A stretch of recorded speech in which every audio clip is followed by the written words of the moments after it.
Hey, Difference Makers team.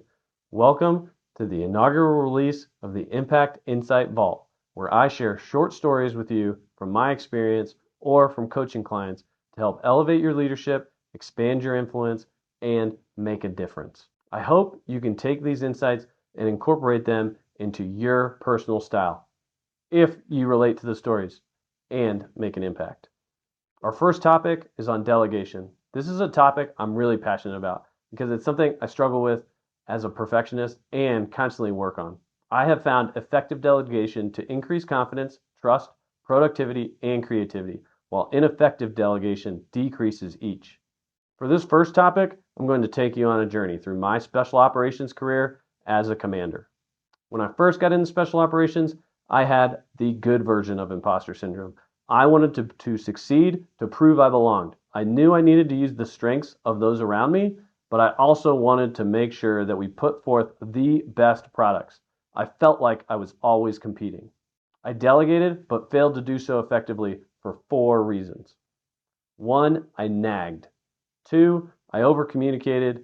Three, I set unrealistic expectations. And four, I didn't abide by our defined roles and responsibilities.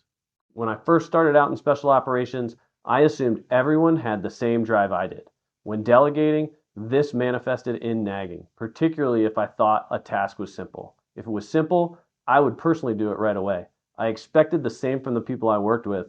I never published a deadline, so my teammates prioritized based on assumed importance.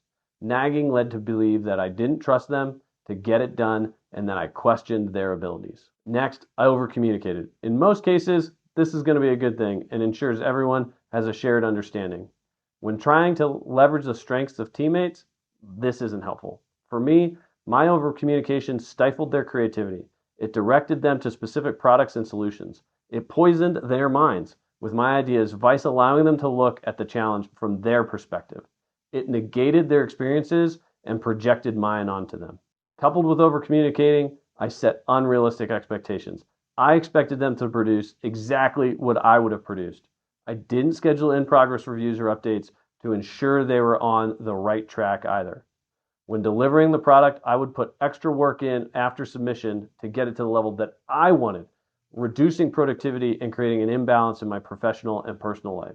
It also questioned my confidence and trust in their ability to complete tasks. Finally, I didn't abide by the roles and responsibilities that I established at the outset. I would arbitrarily complete tasks myself, especially if I thought it would get done faster. Worse, I would do it myself if I thought it would burden my teammates for them to take on the task. I made a lot of unverified assumptions, which led to misperceptions with their abilities. Thankfully, I had good teammates who called me out on the strain I was causing. I developed tools to avoid this in the future. Fast forward 2 years, and I got to put these tools to the test. I was fortunate to move to California and lead an even more diverse team than I had previously.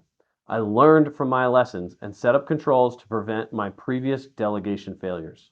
One, I set clear deadlines and expectations for updates. Two, I set vision and asked questions. Three, I adhered to the requirements.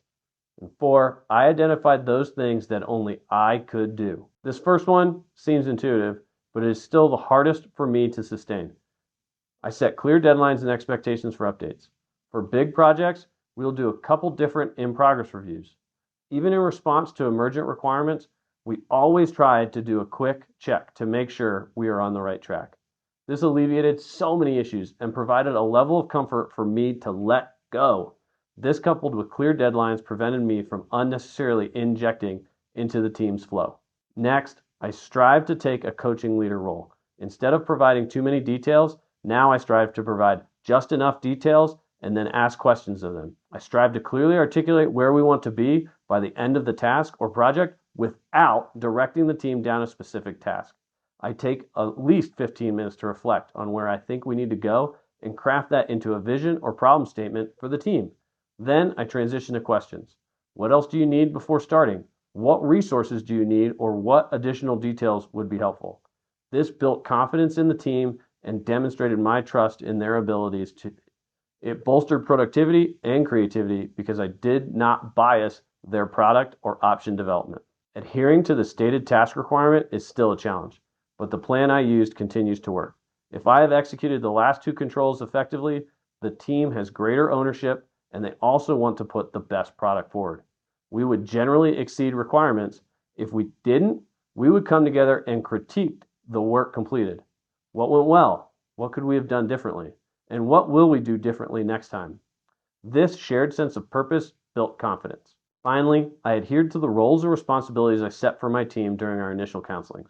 I delegated towards individual strengths and built a team whose strengths reduced my individual weaknesses. More importantly, I identified the things that only I could complete. This is different for each person and is something I needed to reflect on to ensure I didn't overstep and become a doer again. This bolstered our productivity because we avoided blurred lines at all costs while allowing me to look at the bigger picture. So, what does delegation look like for you? Are you a bit of a perfectionist like me who struggles to let go and allow others to apply their creativity and experience against problems? Do you project your personal expectations onto others? This can challenge your ability to delegate effectively and stifle your team's development and performance. My hope is that you can take some of these tools and apply them to your life. Or you'll reach out and we can work together on something challenging you. Remember, effective delegation will boost confidence, trust, creativity, and performance for you, your team, and your organization. I hope this helps you lead with confidence, clarity, and purpose. Thanks for stopping by and listening. If you're new here, please like and subscribe. Share any future impact insights you may want to hear about in the comments below.